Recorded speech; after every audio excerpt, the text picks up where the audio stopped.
The intended use of this podcast is for entertainment purposes only. The views and opinions expressed in this podcast are those of the host and guests independently, and do not necessarily reflect the official policy or position of Updog Challenge Incorporated, its sponsors, or any other partnered organizations. Updog Challenge Incorporated does not guarantee the accuracy or reliability of any opinions expressed. In no way should the information provided during the Sweet Spot, an Updog podcast be considered veterinary, medical, legal, or professional advice. At all times, the advice of your personal professional should supersede any information provided, derived, or inferred from listening to this podcast. Ready, set, go.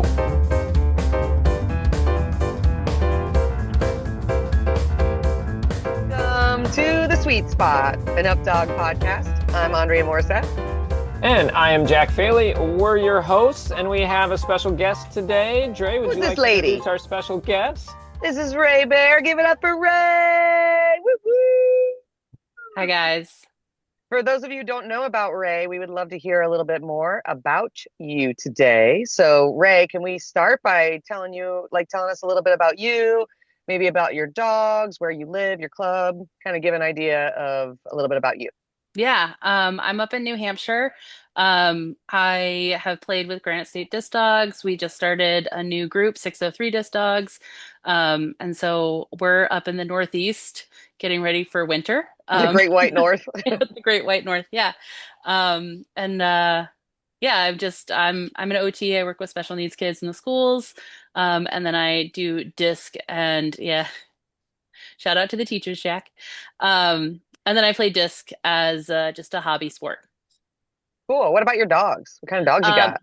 Yeah, I've got four. I've got two retired, Ryder and Rumor, and then I have two that are currently playing. Rugby is 9.5. He's semi-retired, and Ratchet is my 3-year-old feral chaos noodle who is just a whole lot of handful.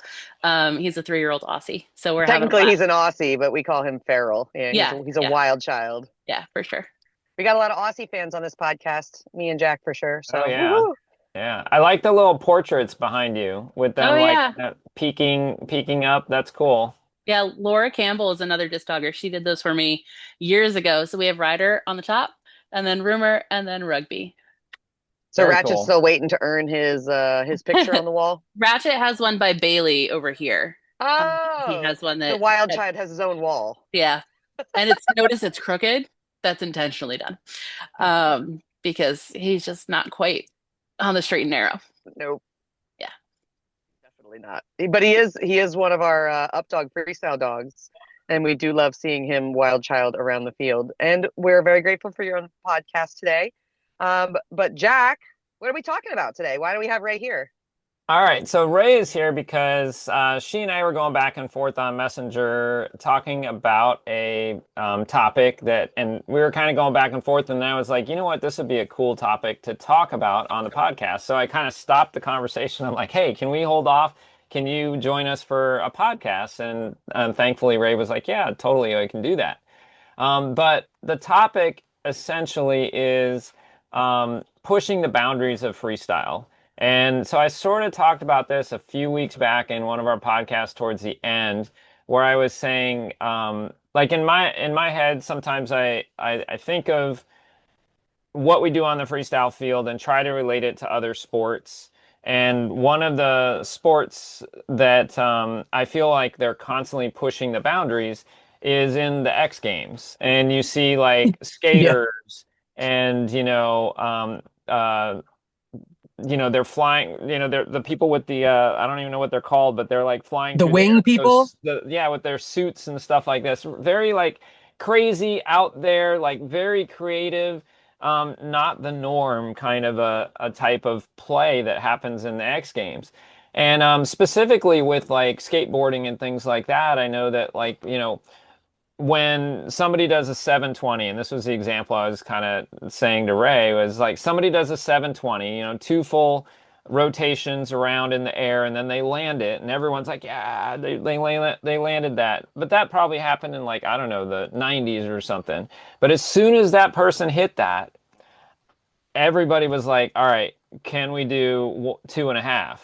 Could we do 3? Like they just are thinking of like, what's the next evolution of this? What could happen next? I got to do something different than this one guy that just landed this thing. And so my question was just kind of like, what does that look like in freestyle? What does it mean to kind of push the boundaries in freestyle? It's not just about danger. I don't want you guys to think this topic is about danger, but it's also about like creativity and ingenuity and maybe difficulty and danger does kind of like play into it somewhat, right? When you talk about big tricks. But my question really is just like, are we, as a collective group, are we pushing the boundaries? Do we get rewarded as players when we push the boundaries?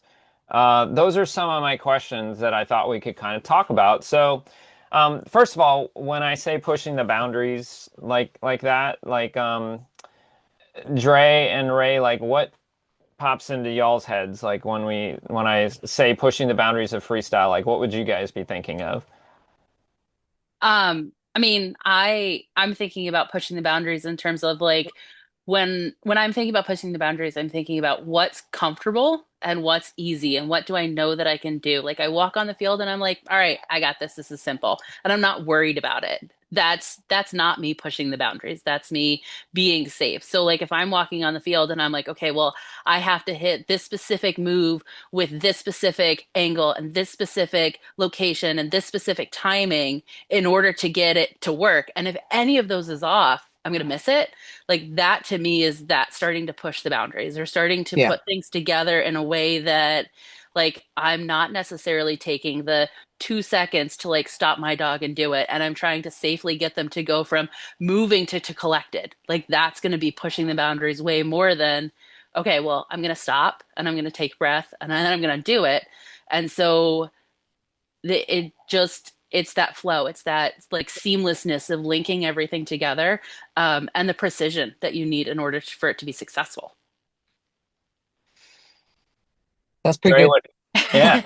I mean, yeah, exactly. And like that's not even talking about I Yeah, mean that's it just talking could about flow, right? So right. if we say nailed it on the flow element, that I was just having that conversation with a student this week that like the next level up for them was going from really high difficulty of individual tricks to like, hey, you don't get to pause anymore. Hmm. Like now try hitting that stuff in flow.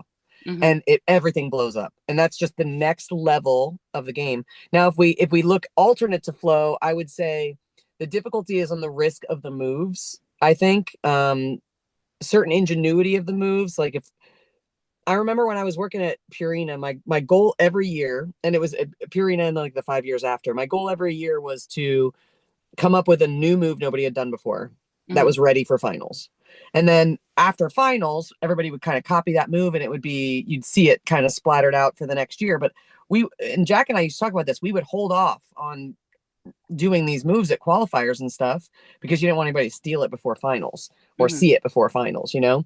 And so we would that I think that's another element that fits into this conversation is pushing the boundaries of ingenuity to the point where no one else really knows how to even do it. It hasn't Hmm. been done yet.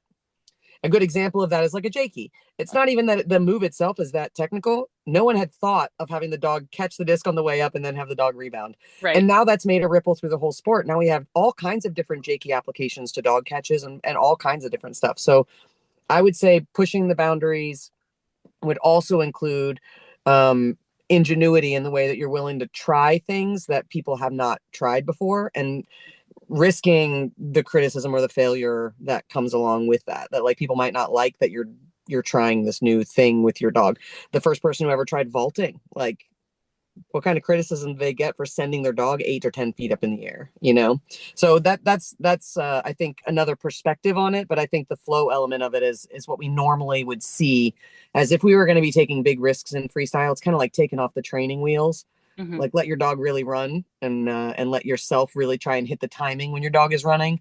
And Hmm. that's a whole nother level of risk that I don't know if gets paid um to the right ratio. That's not the word I'm looking for, but I don't know if it gets paid to the right amount for how difficult it is to accomplish that with success. Yeah. The amount, just flow, just being able to do something in flow, the multiplier of difficulty on that, I think is higher than other X game applications we might come up with for how to push the boundaries.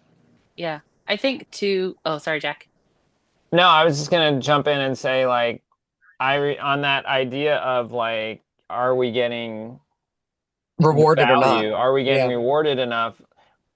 I'm sure we'll continue talking about this as we go, but I just want to say I remember one time specifically where I was hanging out with some friends and we were trying different things. And Dre, you were there. I don't know if you'll remember this. I'm not going to say who said it, but like it was not you, and we were Yeah. with a bunch of friends, and we were all showing off different moves and being like, "Is this a thing? Does this look cool?" Like that. That kind of stuff. You're just trying out different things. And I did a move with like, of course, it was with multiple discs in my hand and stuff because I do stupid things like that, right? And so Yeah. I'm like, is this a thing? And I like did something, and then I did a brush, and it.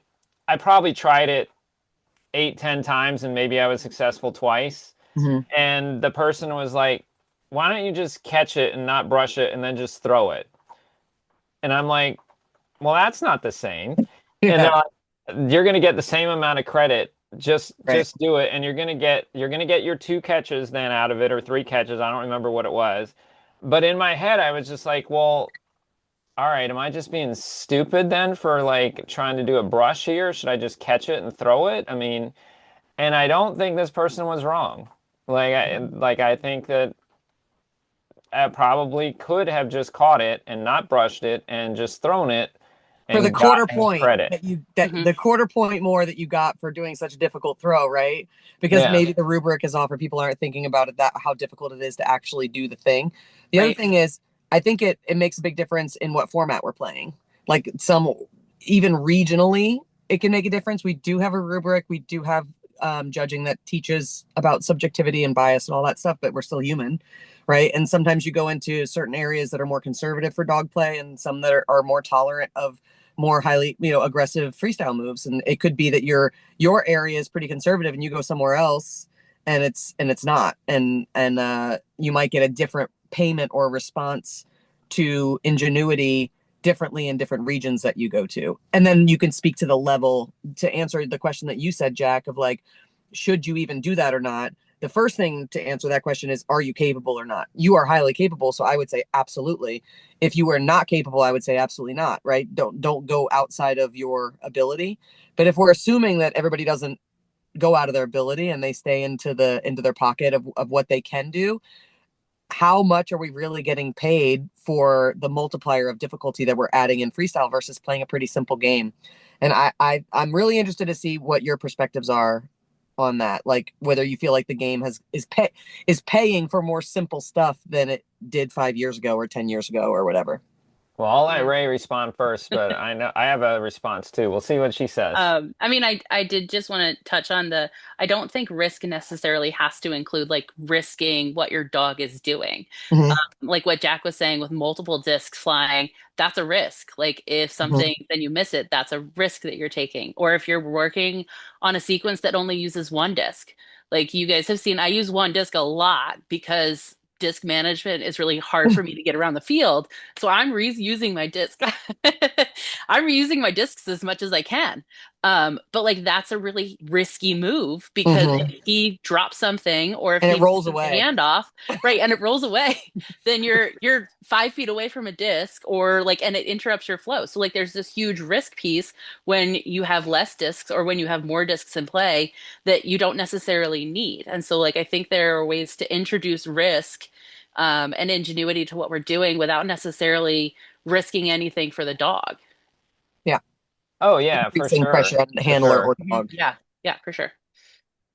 Well, what do you, I All mean, what do right, you think? let's Do you go think back to it's Dre. rewarding? Now, let's hit ask your question again, Dre. So do you think that people are getting rewarded for the X factor? Well, we'll call it the X factor, The X the factor. multiplier, right? The X factor on freestyle, whether it be flow or on the difficulty of specific tricks, or whether that's a human or a dog execution. Um, do you think that we are getting paid for the level of difficulty that we're adding, or do you think that at this point it's safer to play safer? I mean, I think that's a loaded question. Yeah, it is. Um, judging is hard. Like Uh-huh. anybody who sat in the judging seat can tell you that it's hard, regardless of if you're like somebody who's newly to judging and you're just doing catch ratio and you're sitting in that chair at a local, or if you're judging at the world finals level. Like, judging is hard, and good judging is incredibly difficult. Like, it's beyond hard. So I think that, as judges, when we're watching and we're sitting, and I've only judged really on a local level, but when you're watching and you're sitting, as humans, we have a bias towards familiarity. Like, there's a ton of articles and research out there about familiarity bias. Mhm. And just like, we are more comfortable with the things that we see frequently. And so even just seeing it once or twice or three times makes your familiarity increase. And so the first time that you see something happen that you're just like, wow, what was that? And you're like, I don't even know. Everything that we're doing as a judge happens so quickly that you're having to take in this new thing that you've never seen before, evaluate how difficult it was, what the level of the difficulty Of for the the handler execution and the is, dog yeah. and the execution. And like, was that supposed to be what it was? Or was that something that messed up and like just a freak accident that looked cool? Meanwhile, stop thinking about that because they've already moved on Right. and 10 They've things already have done. happened since Right. then. Exactly. So, I mean, I think that there's a familiarity bias. Just, it happens. We like things that we're familiar with. And so when you go out on a freestyle field and you do something brand new, I don't think that we necessarily get like all of the little bonus ticks that we maybe should the first or second or third time that a judge sees it, because they're like, wait a second, and if they take the time to really evaluate all of the pieces that are happening, then they're missing the next pieces. And they're missing things. And if they don't take the time, then you're missing the difficulty that was there, like that X factor. And so I think it puts a really high cognitive demand on our judges to be able to see something, fully evaluate the difficulty of like that X factor, and then reward it appropriately or proportionately. And so as players who are going out there and trying to win things, I think that there's this constant balance between what's familiar and what's successful and what our judge is going to see and be like, oh, wow, that's tough. And adding in these new skills that are like, wow, that's cool. I've never seen that before. But having it be simpler enough or familiar enough that they're going to get a little bit of the, oh, that's a change on this thing that I know. And so that's going to take it up a little bit versus like, I've never seen that before. I don't even know what to do with that. Yeah. Yeah.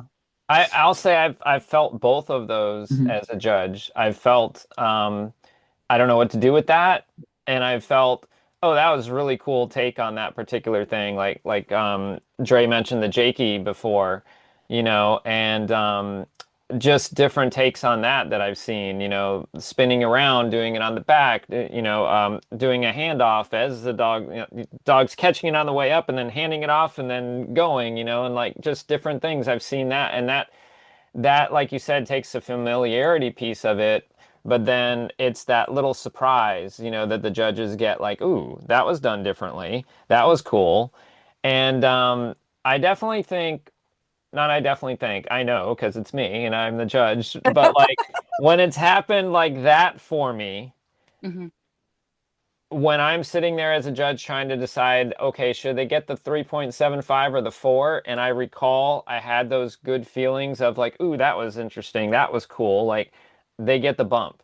They just do. Like, if I'm trying to decide between a quarter point or something, and it didn't seem to push the boundary, there was nothing there that gave me that aha feeling or, ooh, that was neat, then they maybe don't get that quarter point bump. So definitely I think that impacts my scores.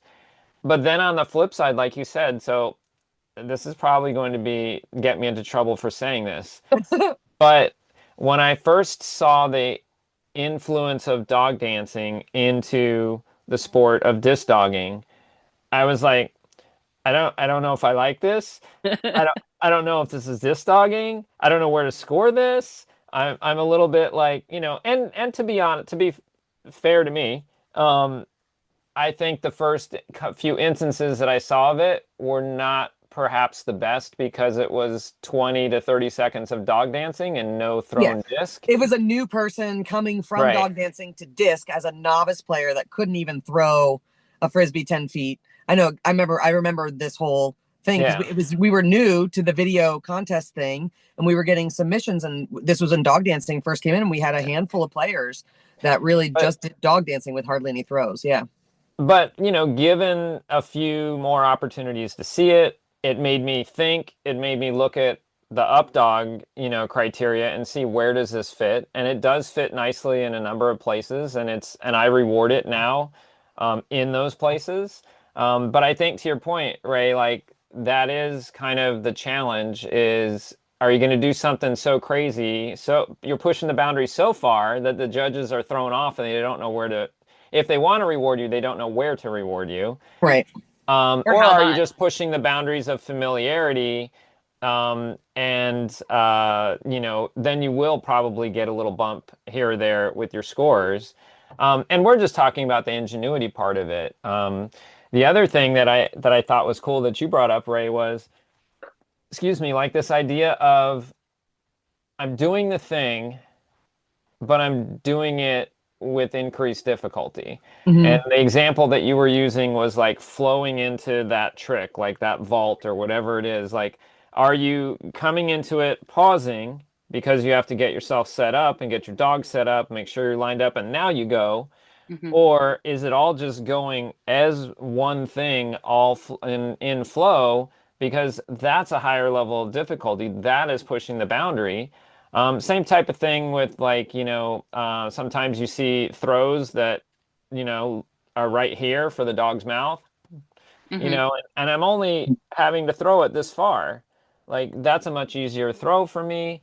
That's a much easier catch for the dog. It's still a leg vault. It's the same leg vault well, not the same, but it's a leg vault, the same trick essentially that maybe Dre does, except she throws her disc way out here to a leaping dog, throws it early, I don't know that there's a difference. I don't know that we see much difference there. That's what I'm saying. Like, are you getting that reward? That's that question that you asked. Are you getting that reward? So I'm just talking a lot. I'm going to answer. No, I don't think we are getting the reward. Yeah, I agree. Well, I think, sorry, go ahead. I think it's hard to hold on to like all of those little instances as a judge. Like when you're looking at a vault and you're sitting there and like, okay, they did a vault. And so like you might put like a little plus, like they did a vault and it was a catch. Great. And it might have like a minus if it was like a vault that was fine, but they missed it. And so like when you're looking back at the round, you don't have a video to look back on and you don't have, 5-10 minutes to like sit there and be like, okay, well, they did this vault, but it only had like 6 inches of separation. But then they did this vault and it had like 1.5 feet of separation, and like really teasing out all of those pieces. And so like I think it goes back to kind of like that judge's understanding and being able to like take good notes. And I will say this is an area that I'm working on as a judge, of being able to be like, yeah, they did a vault and like all of the pieces of it were good, but there was this much separation. So like this is a novice vault, as opposed to like they did a vault and all of the pieces were good and there was this much separation. That's more intermediate vault. Like you're starting to grow there. And being able to make notes quickly enough that you're not missing the next thing, but also that you have things to look back on to be like, okay, well, this is the level, so that you can appropriately and proportionately reward that difference in skill level. All right. So interesting. You said it and you said it, both of you said it. And so that's cool, because the big takeaway for me from that conversation is that we don't really define levels of specific moves in Updog. So like, for example, on USDDN scoring criteria, there's a vault category, right? And there's an over category. And so you could really discern as that specific team judge the quality or the caliber or the difficulty of that specific move. In Updog, we've taken a more free approach to freestyle, that a team doesn't have to have vaults or overs or flips or dog catches or anything in order to be successful in our game of freestyle. However, what that does remove is the individual like measuring stick for certain game skills that are assumed to be contents of freestyle. So like vault, over, dog catch, flip, all those typical moves that we see as inside content for a freestyle routine. In our Updog scoring system, we don't have specific categories for those. We have other subcategories, but we don't have them for those. So what always comes to me in regards to freestyle judging is figure skating as being the closest tie to how we would measure in our rubric specific move difficulty. But there they have a specific difficulty number for that type of move done to that level of difficulty. You know what I mean? And so how my brain kind of processes that is to try and do that for freestyle. If I see a move, I'll try and give it a figure skating difficulty move assessment, and then give it the 0 to 10 scale of how well it was done based on that difficulty. Right. But again, we only have microseconds to really assess all that between all the other flow things. So that's the kind of part that I took away from what both of you were saying, is that they're in our format, there isn't a specific assessment for the difficulty of a certain type of skill. And so that may make it difficult to kind of really determine the threshold of separation. Like, we should add a separation section, Jack, in the human category. Can we add a separation section? Because we talk about this all the time. We've already broken it down so much. I know, yeah. So what I think our system does well is, we have a rubric for judges that says, like, it's 0 to 5, right? Mm-hmm. But how do I know, is this a 1? Is this a 3? Is it a 4? So we know that there's certain language components there that break things down, right? Like, if something happens the majority of the round, then I know it's going to be either a 3 or higher. So whatever the skill is, if it's presented and it says presented with multiple different examples, I believe the wording is, but we know it's 3 or higher. If it says this was represented the entire time with no breaks, it's 4 or higher. So I should at least be able to look at something and slot it as either below a 3, 3 to 4, or 3 to 3.75, or a 4 or higher. I think that's then when maybe some subjectivity and experience of the judge and some personal bias might come in. Like, it shouldn't ever... It's the quarter points that we're talking about, right, Dre? That's what it is. And unfortunately, those quarter points can be the difference with you sitting in top 10 or sitting in fifth, somewhere between 20 and 10 in a big contest, right? But I also think it's that way even with USDDN. Like, there's no rubric in USDDN that says the difficulty of this move that Jack just did that no one's ever seen before is a 2.2. Right. Like, I don't know. Or 2.24 or whatever. Or is it a 2.0? Like, it just depends on that judge.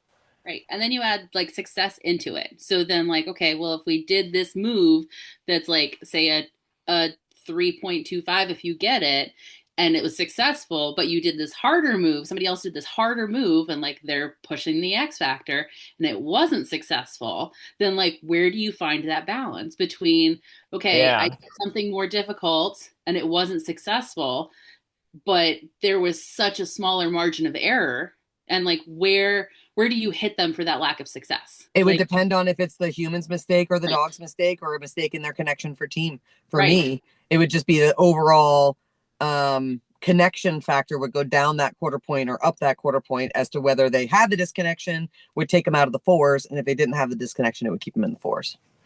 So but again, we're changing. It's changing. It's like there's a whole bowl of stuff, and one thing is changing the temperature of the whole bowl slightly.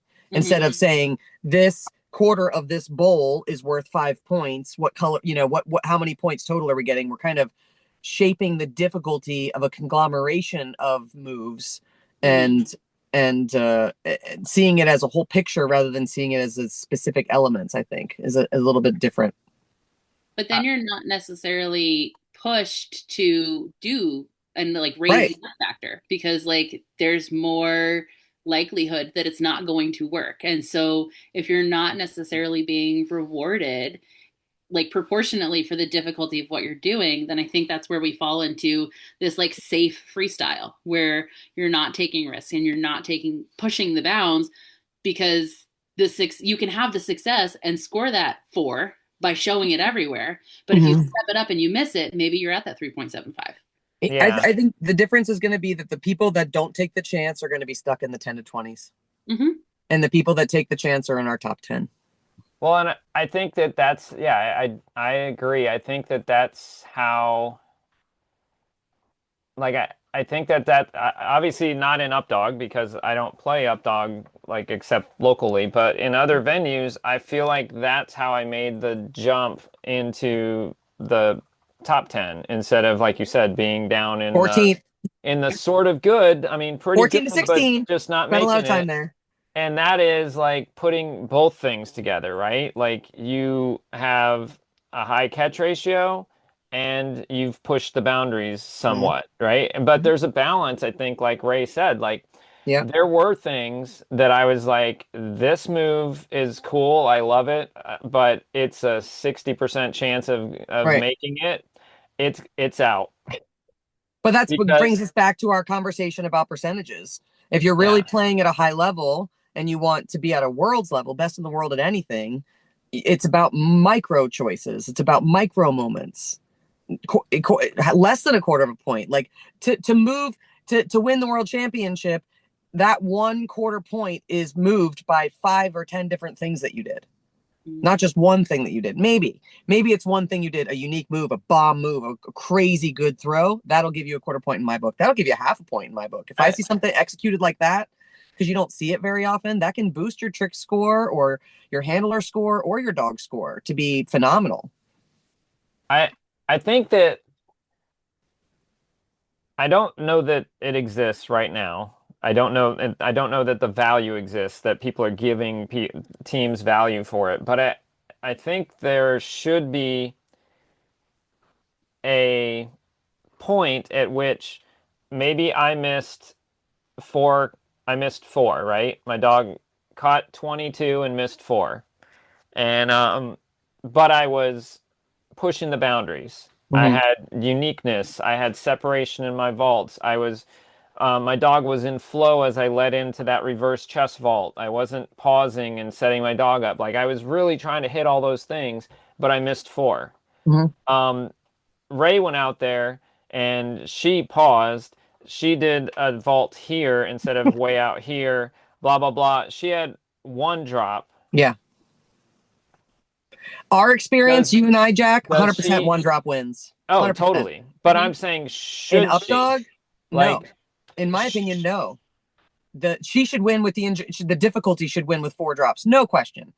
No question for me. I think that's possible in Updog. I don't think that's possible in any other organization other than Updog right now. Maybe. Now, let me also throw in, though. USDN, maybe. Let me also throw in, if I have 8 drops, then Rae definitely wins. You're out. Yeah. So I'm like wondering where that balance is what I'm saying. Yeah. Like, is it at 4? Is it at 5? I think 6 is too many. Like, if I have 6 drops, I think Rae should take it. I also think it depends on how the drops impact the routine as a whole. So like if it's a multiple right in front, who cares? Right. Or, if it's something and so like you're able to just kind of like pick up and keep going, that's going to have a smaller overall impact than like, hey, we did this thing and like, I need that disc and now I don't have it. Yeah. Right. Or like it just pops out of the dog's mouth but the dog was right there and it was a beautiful jump, or it was a little slimy and the judge could see when the disc came off, slobber came flying off and the disc wasn't perfectly placed. We would see that differently. We wouldn't give a big deduction for that because that stuff happens, right? But yeah, there's a lot of variables there to have a solid answer too. I think that for me, and I've felt this way sometimes when entering the freestyle field. I've also felt this way entering like the toss and fetch field. And I can remember this past year asking Kat how I should enter the toss and fetch field because I knew that I could probably get, this was at Skyhounds. So sorry that I'm having to bring in another organization, but those are my competitive experiences at this point. I knew that I could get 4 catches with Ferris in DA. And that would be playing it safe. In order to get a 5th one now, because he's slowed down a little bit, it was a risk because Skyhounds, you don't hear how much time is left until 10 seconds. Yep. And so if you want to throw a shorty to try to get like 5 and maybe a 2-pointer, you need 15 seconds for that. You need 15 seconds, exactly. And if you make the throw, and just as you make the throw, you hear 10 seconds, you're screwed. You're screwed. Now I just traded in my 5-pointer for a 2-pointer, I've and done that then so and many that's times. end game. I'm done, right? Now I have 17 points instead of like 22 or 22. 23 or whatever. So I asked Kat, I'm like, do you want me to go for it? Because if I go for it, there's a possibility I could make the top 10. But also if I don't hit it, then I'm probably going to You're be out. even below 25. I'm probably like it'll drop you quite a bit. I'm like, would you rather me be somewhere around 15 or do I go for the top 10? And I just think that's maybe kind of the attitude about this too. Yep. Like are you pushing it and you're okay with if I hit it, I'm top 5, I'm top 10, you know? And if I don't, I'm back there at 20, 25, 30, and it Yeah. maybe looks like I didn't have as good of a day as maybe I did. I don't know. I feel like that's kind of always the feeling that I have. And being that I'm a chicken, most of the time I walk out on the freestyle field and I play it safe. And then after I play it safe, I kick You get myself. regrets. Right. Yeah. And I'm like, why did I do that? Well, and I think it speaks to like how people define winning. Like, is That's win what I was gonna I say. came Yep. in first place, or I podiumed, or I made it in top 10? Like, is that your win? I had Because fun win, and wasn't stressed. right. But if your win is like on the podium, then I think we, like, as a sport right now, we reward safety and Yeah. success over pushing the envelope. But if your like definition of I won is, hey, I hit this super hard move, or I tried it and we missed it, but like everything was perfect except for this one little piece, and like you're almost there. Like, Yeah. so I think how you define winning also defines what you're doing to like push the envelope and how much you're willing to risk in that like X factor piece. Yeah.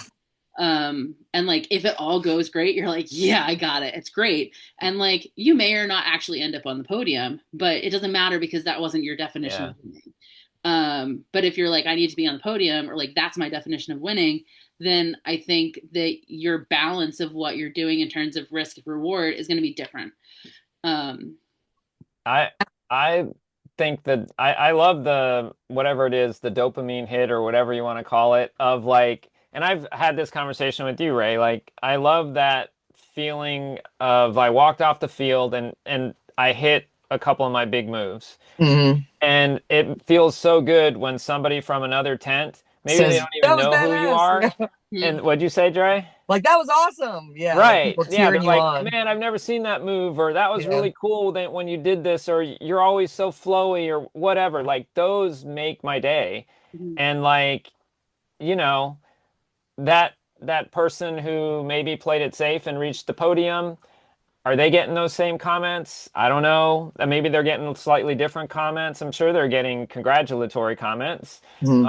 But yeah, I mean, without having a good round. What's that? You don't get on the podium without having a good round. Like, oh, exactly. It's gonna be good, Right. But it's the difference between that, like, you know, that was wow, and like, yeah, that was super solid. Like, great job. It hits different. I Yeah. think that's the difference. Is if we're at a small local, I think that you can play. I think regionally you can play safe all day long and have great results. I think once you get to a big contest, I think there's always is an inauthentic word, right?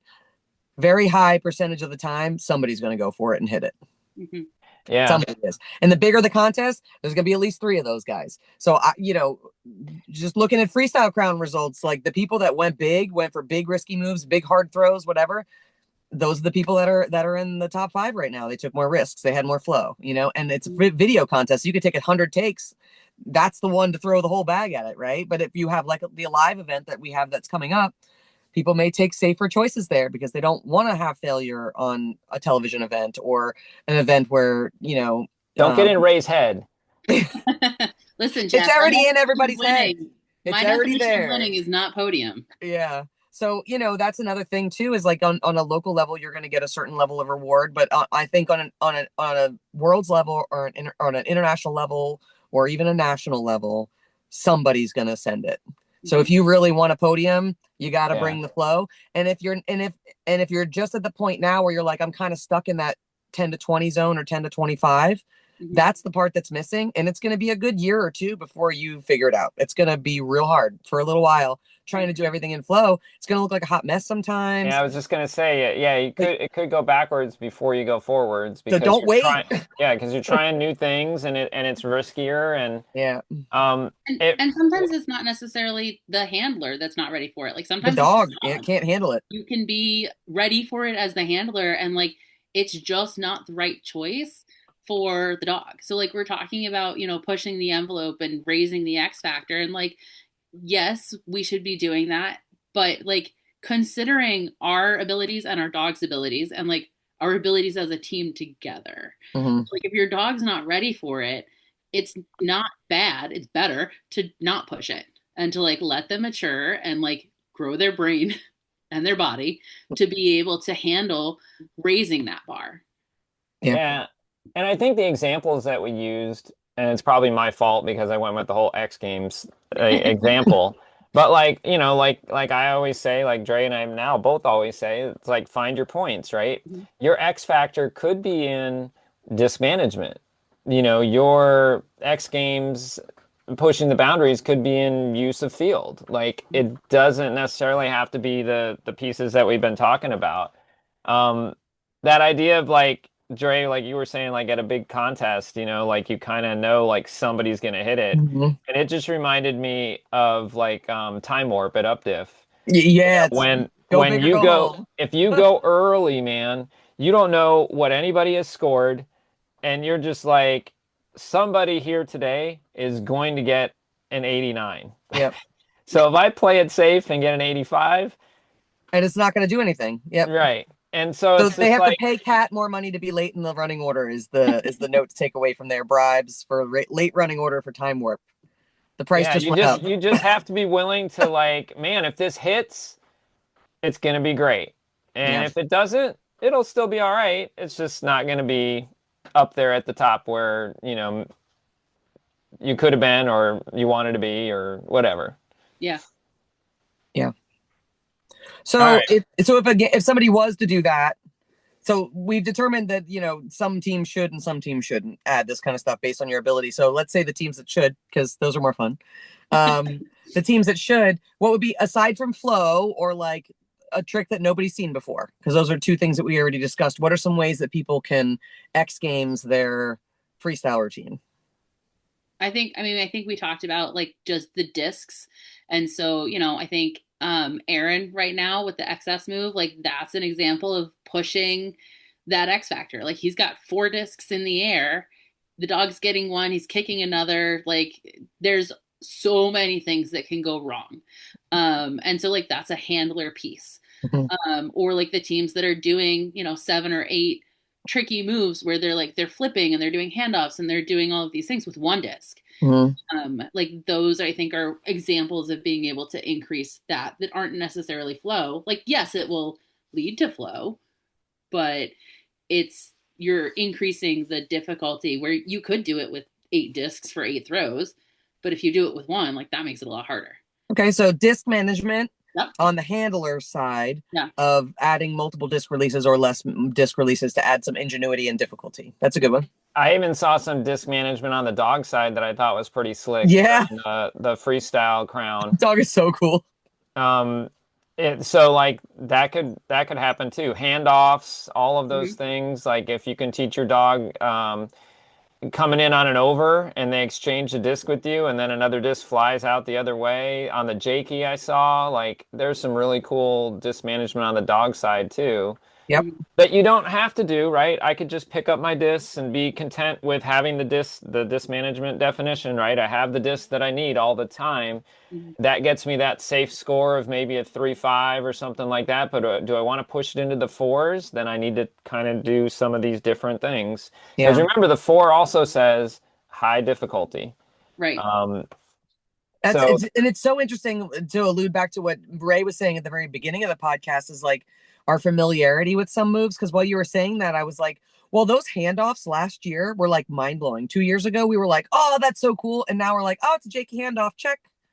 Mhm. And that is hard to train. Right. Hard for dogs that like anything with a terrier in it or a shepherd in it, forget it. Like that's a hard move. Do the judges even know how difficult that is to train? And that's one handoff. People have 3 or 4 of those in their, like, dogs running in at full collection. Like, there's so much power just in retrieval that if somebody just focused on, that was my thing with Moxie. That's how I survived Moxie, was disc management. People thought it was the vaults that were our highlight. It was the disc management, because I couldn't get the vaults up there if I couldn't keep up with that dog.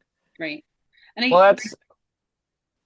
I think that goes to say too, like with that, familiarity, like if it's something new, if you are not an like you and Jack, you guys have been in this sport forever. Like you have an idea of, like, you see something new, you're able to be like, wow, that's hard. Mm-hmm. But more or less seasoned judges who are maybe have spent less time training or have played with less dogs, like maybe they've been in the sport for 10 years, but they've played with the same dog the entire time. They might not realize, like, that's really hard because it was easy for that dog, or it was easy for them. And so they haven't had the opportunity to run through it. I was talking to a couple of friends of mine, being able to do a low vault with speed is incredibly difficult. Mm-hmm. Dogs can just clear it. Like, why do they need to hit you? They can just clear it. But when you're looking at it, if you haven't actually worked on a low vault with speed, you don't realize how much training goes into it, or how difficult it really is to have your dog in full extension, to have a clean hit, a nice vault with collection, and then a good landing with speed on it. Like, you're like, oh, okay, that was a vault. Great. So, like, I think that there's this piece of, like, okay, well, there's this new thing and we see it and we're like, okay, we don't necessarily always realize how difficult it is. Yep. Like, they just did a handoff for Jakey, but, like, the timing of it is incredibly difficult. Yep. Jack and I had this conversation during Freestyle Crown, because we were talking about 2 very different types of players style wise, mm-hmm. and both were at a really high level. And so we were talking about scoring, because Jack and I are committed to always growing freestyle. So we're always talking about, like, how do we really get the scoring right on these big contests, right? And the styles are so different. And one of the players just had really clean, excellent execution. Mm-hmm. There was not as much difficulty or frill as the other player we were talking about, right? But it was so clean, and that has its own innate value. Right. Like, to have the presentation and the placement be, like, I literally couldn't improve any of that stuff that I saw. Like, there's nothing I would want to improve from that. Right. Versus the player that had more difficulty and ingenuity, there's all kinds of little stuff I would tweak in there. And that's, I think, exactly the conversation that we're having. And I think ultimately we ended up being really close in score in that conversation, because how do you compare apples and oranges? So hard to put them on the same scale and have it make sense. And that's ultimately what we're doing in freestyles. Everybody has their own independent style, and the contents aren't limited like they are in some other organizations that you have to have certain content. Our freestyle's free. So how do you measure on an accurate scale such wildly different contents? I think we're having this conversation about it kind of being the culmination of all of the contents that we're judging. I just this was not planned. This is not part of it. I don't even know if I should say it. If I do, and you guys, you can always edit it out, Jack. This is another. That's another thing, and I can edit it out, right? But, like, so one of the things that, and Rae is probably familiar with this with kids and at school. So we have science fairs, and we give out awards, but this is really right along the Updog philosophy. The awards are given out based on scoring ranges. So, like, there's a rubric, just like there is in freestyle and everything, and there's a score for your science project. But I forgot what they all had names to them, scientific excellence or whatever, was a score of 90 to 100.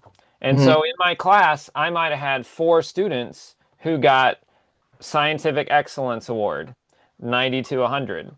They didn't have to, like, beat somebody else to get scientific excellence. It was just, you scored 90 to 100, you got this award.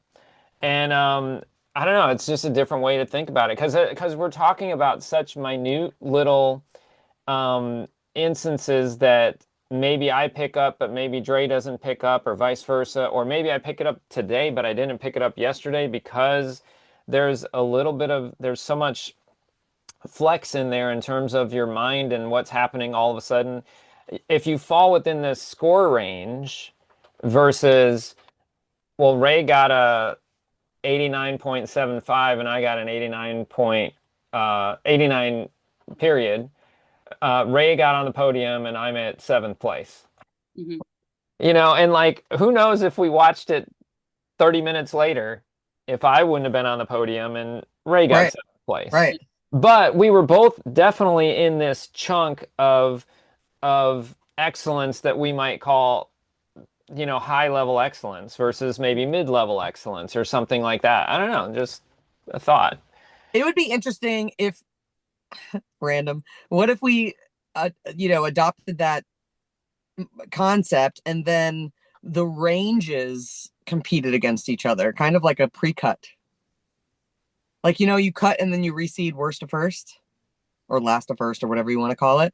What if the ranges were just plopped in 2, 3, 4, and then the 3s battle it out in the cut, the 4s battle it out in the cut, whatever, and then they assign themselves based on their score range after the cut. You couldn't move out of your range. Essentially, you'd be stuck in your range. So then once they're in their range, like after the first round, like maybe they have 2 rounds. And so once they're in their range, they can earn first place in their range. Yeah. So I'm and then your goal could be to advance scientific to the next excellence. Yeah. And then you could work on being able to qualify to play in the next level. And that would be like micro goals that could help break down this kind of nebulous concept of scoring. Like, we have rubric and we have these ranges already, but we use them for judging, but we don't, the players don't get to use them. Well, I mean, I would still end up losing to Rae in in the unobtainium division, because you can't play enough. Because she got 3/4 points more than I did. I guess I would have the bragging rights of being in the unobtainium division, right? Mhm. All those people that didn't make it only made it to the platinum or Right. the gold or whatever. Right. And maybe that was their first time ever making it to gold. And instead of being 25th in freestyle, which is Rae, and that was a conversation you and I had when you were evaluating USDDN, you went back and looked at your data from previous years and the ranges and was like, I improved from this range to this range this year. And I'm very happy with that. Like a way of like looking at your content, but you took the time to celebrate your range. And I think that most times people, if they're not in that top 10, they're not celebrating their range. They're just like, I'm just not in the top 10. And so there's this whole conglomerate of like from 11th to 150th, where it's just like, I'm just not there. And so I'm just somewhere else. That may or may not inspire people to continue to play freestyle. But if we had these ranges people could attain, then it's kind of like getting their gold up. Right. And unlocking level 2. I mean, I think that goes back to like defining how you win. And so like, and I've been there where I'm like, I did so much better than what my score reflects. Like I've been there so many times where I'm just like, I don't know what I'm doing wrong.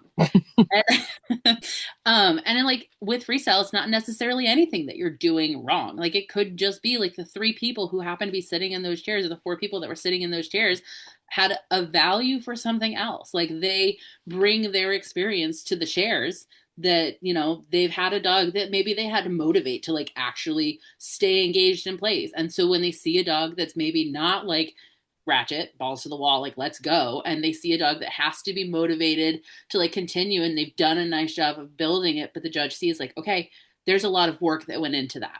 They have a higher value for that than somebody who's had the dogs that are like go go go, and they're like, well, that dog's slow.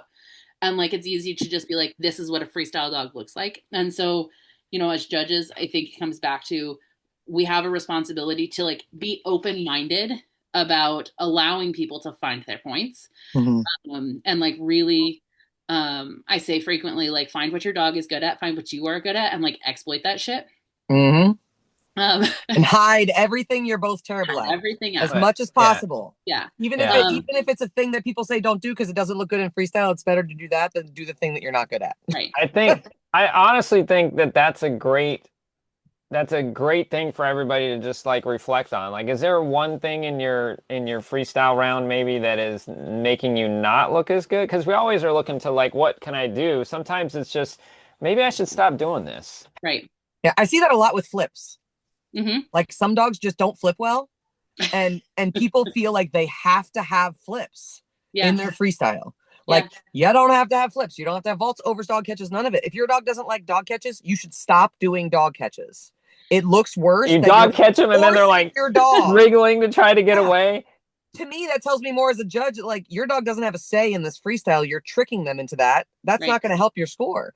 So like Yeah. if you or your dog, if you're not good at trick throws, don't throw them. Right. Seriously, it's better to throw a backhand you can throw. And then your score is going to reflect the caliber of the backhand you can throw. But it's going to be worse if you're throwing sidearms and overhands that are all hitting the dirt. Right. So And I think it's hard too, like when you get feedback and judges are like, hey, you need to like Add this. these sorts of things, and to be like, okay, I have to do this. But to like sit there, and it goes back to like how you define how you win. So like this dog here couldn't flip. Like he was a terrible flipper. And I can't tell you how many judges were like, use flips as setup moves. They're great. And I was like, for most dogs, yes. But for this one, you wouldn't want to see it more than once. Right. And once would be too much. Yep. So like, I think being able to like take it in and say, like, hear it for why do they want the flip? Why do they want the extra types of throws? Why do they want the around the world versus a zigzag? Like, what are they trying to accomplish with it? And how can is there a way that I can find my way to accomplish that same thing without doing that thing that my dog sucks at? And being able to like, okay, I know that I'm going to get hit for this because I didn't do flips or I didn't do dog catches. Right. But it doesn't matter that because I can do all of this other stuff really well. Yeah. And so you've covered it up and you've hidden it. And so like that's what people are remembering. And so they're like, oh yeah, there wasn't a dog catch in there. But I don't really care. Right. And Right. our format allows for that. Again, Yeah, because sure. we don't have those specifics. Right. It's just Not having the specifics makes it more nebulous, but not having the specifics also makes it more free for people to do or eliminate what doesn't work for them or their dogs. right.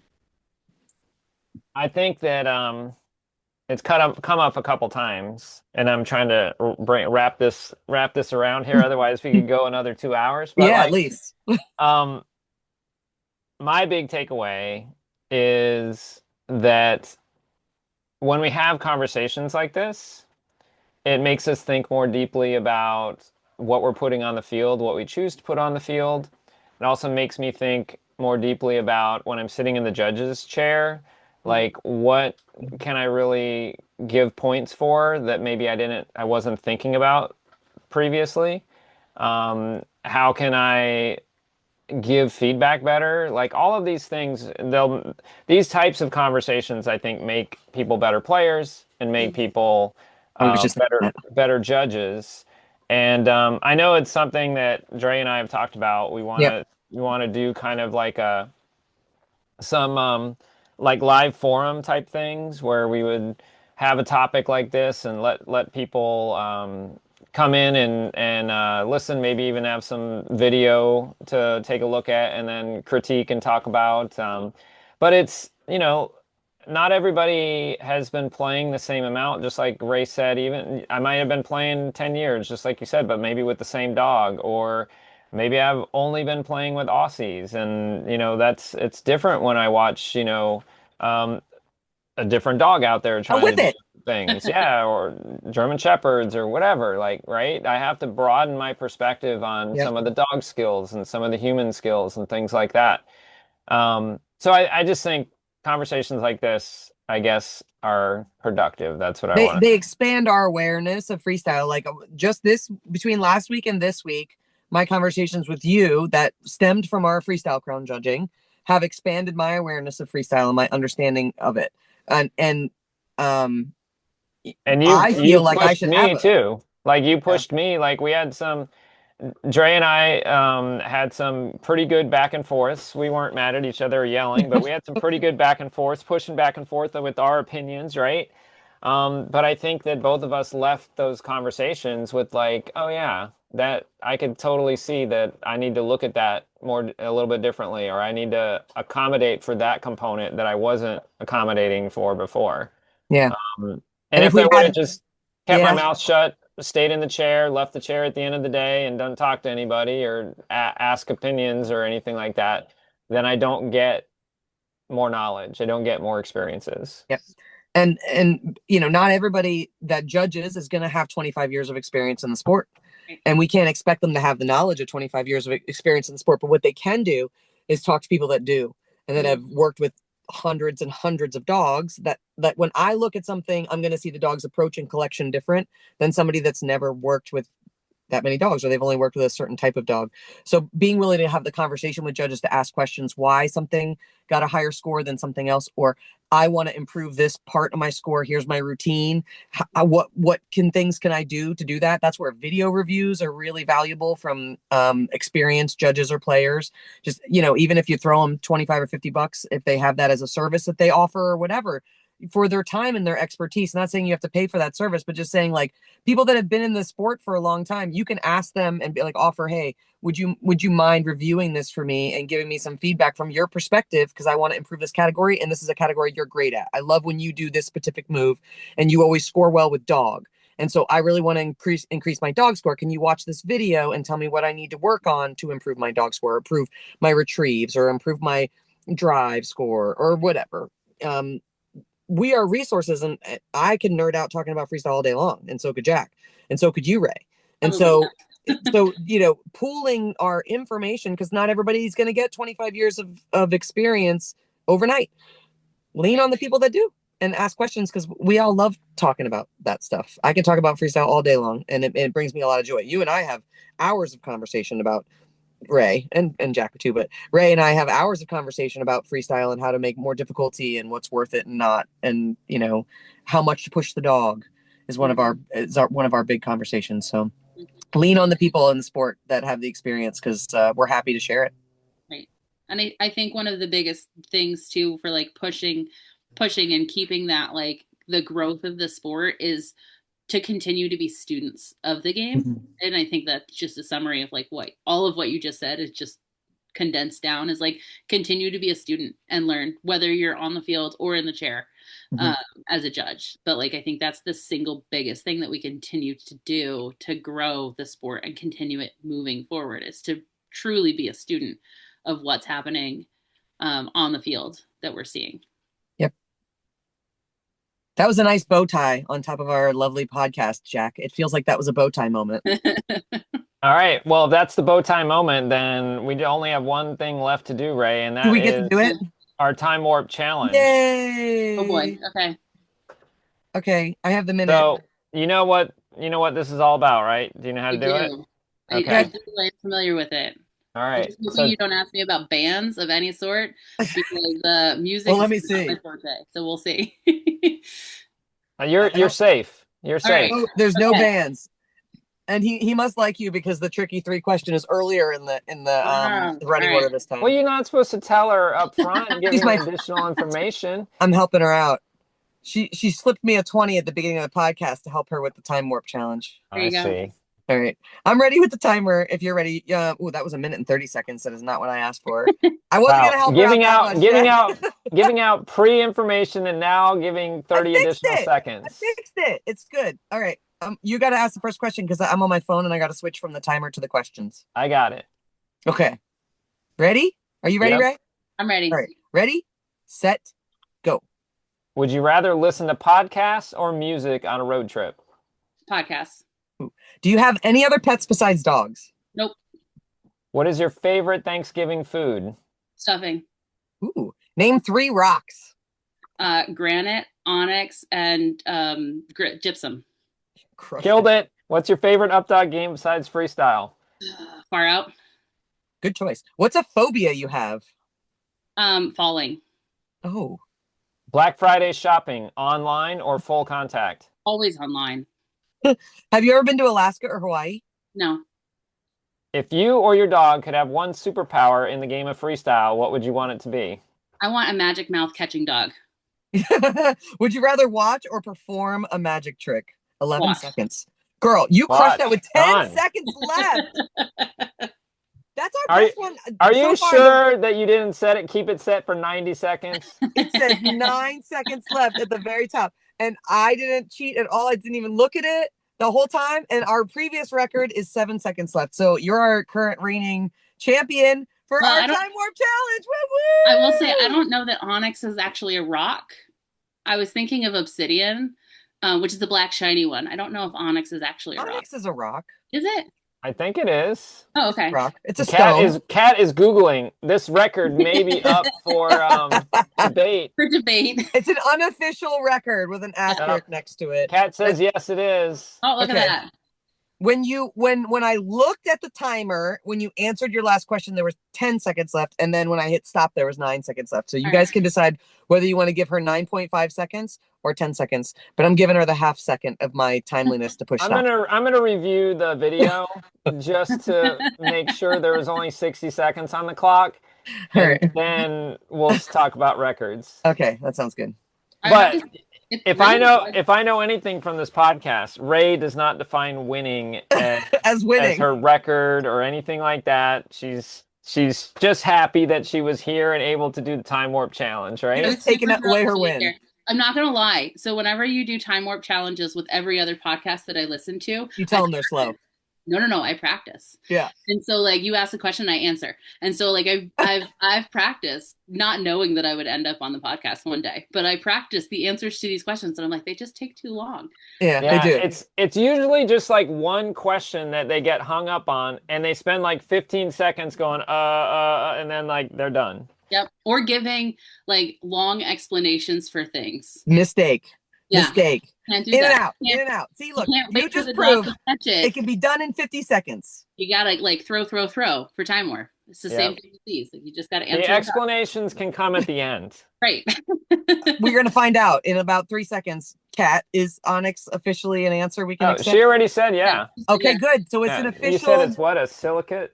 Well, it's a silicate mineral, but then another site said that it was a sedimentary rock. That counts as a rock. It So depends on how you define Oh, rock. well, we may have to do some additional research here.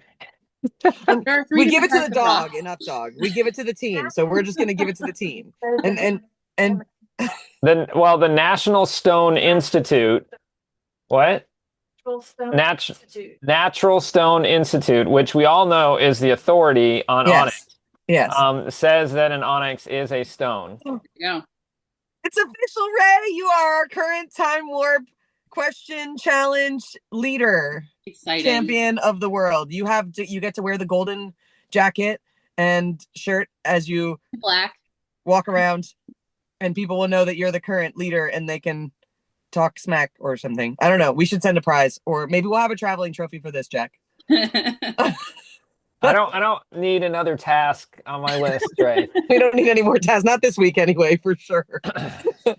All right. Well, in the meantime, now that all of us have been inspired to level up our X Factor on our freestyle, we have Freestyle Crown final week this week. So we're hoping that currently everybody's out there leveling up your X Factor of your freestyle. And we are very, very excited to see it, and very excited to see it at Freestyle Invitational, which is going to be next week for us. I don't know when this podcast is coming out, probably after the Invitational. In 2 weeks. It'll be after the Freestyle Crown and Invitational are over, but that's okay. Yeah. So we'll be exhausted and full of our freestyle joy after both of those events. So hopefully we'll see you sometime this winter at an Updog field soon. But in the meantime, be kind to each other. And be kind to your animals. Rae, thanks so much for joining us. See you guys next time on The Sweet Spot.